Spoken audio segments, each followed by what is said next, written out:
Welcome back, focused learners, to this explainer. Today we're stepping right into the ultimate high-stakes environment, the operating room. We are mastering surgical asepsis for the Certified Surgical Technologist exam. Now, we aren't just talking about grabbing a passing score today, though obviously that's our immediate goal. We're talking about the reality that in the OR, aseptic technique is literally a matter of life and death.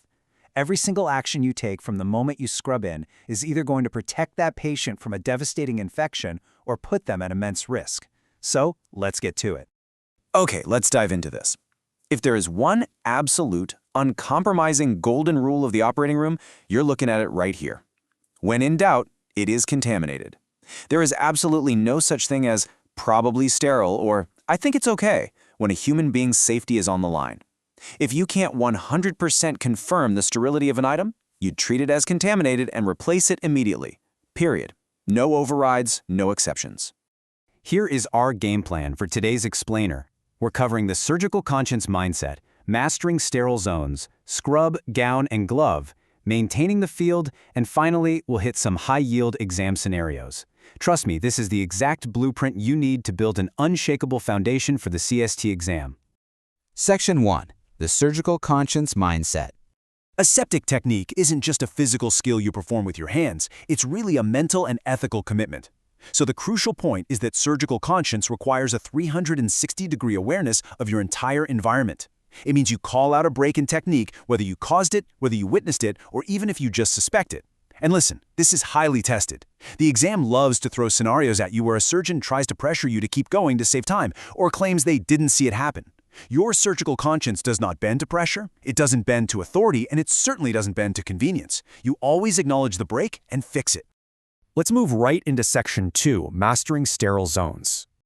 The CST exam is going to test you relentlessly on exactly where sterile ends and contaminated begins. You've got to know this invisible geometry. And this brilliantly illustrates that stark contrast. On the left, your safe, sterile zones are incredibly limited. It's literally just the front of your gown from your chest down to the table level, and your sleeves from 2 inches above the elbow down to the cuff. That is it. Now on the right, look at the highly tested, contaminated zones. Your back, contaminated because you can't see it. The axilla, or underarms, contaminated because they gather moisture.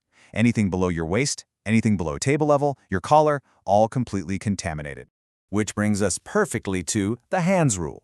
Your gloved hands must remain above your waist, strictly in front of your body, and within your visual field at all times. Why?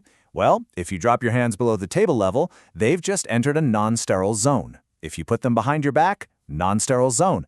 I'm warning you right now. A classic exam trap while asked what happens if a scrub tech casually folds their arms across their chest while waiting. Don't fall for it. We'll talk more about that in a bit. Section 3, Scrub, Gown, and Glove. Let's shift our narrative to the actual physical mechanics of safely entering that sterile field we just mapped out. The exam absolutely loves the scrub direction rule. You must always scrub from the cleanest area to the least clean area. So you start at the fingertips, move down to the fingers and hand, then the wrist, and finally the forearm up to 2 inches above the elbow. Never ever reverse that direction. And throughout this whole process, your hands have to be held higher than your elbows so water drips down and away from your clean hands. You also need to know the 2 scrub methods inside and out. On the left, you've got your traditional aqueous scrub using soap, water, and either a timed or counted stroke method. On the right is the waterless alcohol-based hand rub. Now, what's the key exam favorite fact here? For the waterless rub, your hands cannot be visibly soiled to start, and they absolutely must be completely dry before you put your gown on. Seriously, if there's any moisture left, you risk strike-through contamination. Once your hands are prepped, it's time to gown and glove. The strict, unbending sequence is that the gown always goes on before the gloves. For your initial setup, you are always going to use closed gloving. This just means your hands stay tucked safely inside the sleeves of the gown while you manipulate the gloves. It's the safest method because your bare skin never touches the exterior of the glove. Open gloving? That's reserved for things like a mid-case glove change. Moving on to Section 4, Maintaining the Sterile Field. Setting up safely is only half the battle, right? Let's move to and see how this builds into the rules for keeping the environment safe once the case actually begins. These are high-yield principles you simply must memorize. Tables? Only sterile at table level. Anything hanging off is contaminated. The 1-inch border of any sterile drape? Contaminated. When two scrubbed folks need to pass each other, they pass back to back or front to front to protect their sterile fronts. Circulators have to peel packages away from the field so they never reach over it. If you leave a sterile field unattended, yep, it's contaminated. And finally, you cannot sterilize human skin. That is exactly why we use a fresh, new scalpel for deeper tissues after making that initial skin incision. Now, I mentioned this term just a minute ago, and here is the exact definition you need to lock into your brain. Strike-through contamination. This happens when moisture soaks right through a sterile barrier. That liquid essentially acts like a microscopic bridge, creating a perfect pathway for microorganisms to migrate from a non-sterile surface underneath directly up to your sterile surface. You know the trick the exam loves to use? They'll tell you that sterile water splashed onto a drape. It doesn't matter. The fluid itself might be sterile, but it compromised the physical barrier, wicking bacteria up from whatever is beneath it. The drape is done. Replace it. Section 5. High-yield exam scenarios. Let's test your knowledge. We are really ramping up the tension here for our hot seat segment. I'm going to throw a tricky scenario at you, and I want you to mentally apply the principles we just covered before I reveal the answer. Ready? Here's scenario 1. You're in the middle of a case. Your glove tears right near the thumb. The surgeon, who is probably running late for lunch, looks at you and says, it doesn't matter, we're almost done. Just keep going. What is your exact next move? Think about your surgical conscience. The only correct action here is to stop, notify the team, and change your gloves immediately. You absolutely cannot just double glove over a tear. Double gloving is a prophylactic measure. It is not a magical fix for a confirmed break in sterility. Your surgical conscience never, ever bows to a surgeon's convenience or the timeline of the procedure. Okay, scenario 2. You're all set up, ready to go, just waiting for the surgeon to arrive. You naturally fold your arms across your chest, tucking your gloved hands under your arms to rest for a second. Is your sterility compromised?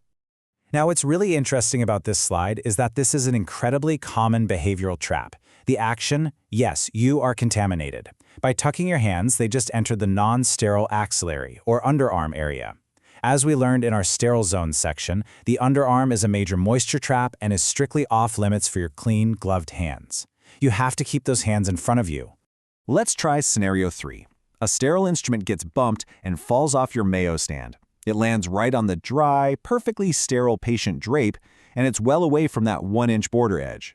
Can you retrieve that instrument and use it? I mean, it landed on a sterile surface, right?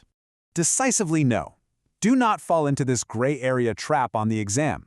Any item that falls off the sterile field is instantly considered contaminated, regardless of where it magically happened to land. The very trajectory of the fall introduces unknown airborne contaminants or means it might have brushed against non-sterile surfaces on the way down. It is instantly unusable. Do not retrieve it. Here's our final scenario, scenario 4. You are draping the patient, moving from the incision site outward. After placing that first sterile drape, the surgeon realizes it's slightly off and asks you to reposition it just 2 inches to the right. Do you move it? No. Once a drape is placed, it is never ever moved, lifted, or shifted. Why? Because if you shift a drape, you are literally dragging the non-sterile underside across sterile areas, completely destroying the barrier. You must respectfully inform the surgeon, remove that drape entirely, discard it, and start over with a fresh one. We're going to wrap up with this rapid review cheat sheet. Take a mental snapshot of this right now. Unattended field? Contaminated. Trying to save a poured bottle by capping it for later? Contaminated. Uncertain if a breach happened? Contaminated. Inner wrapper touches outer wrapper? Contaminated. A sleeve drops below the table? Contaminated. This is your ultimate armor for the CST exam, and I want to leave you with this final provocative thought. If you wouldn't accept an item being probably sterile for your own family member's surgery, why would you ever accept it for a patient? Learn these rules cold, trust your surgical conscience, and go ace that exam. Thanks for joining me on this explainer. Keep studying hard, and we'll see you next time.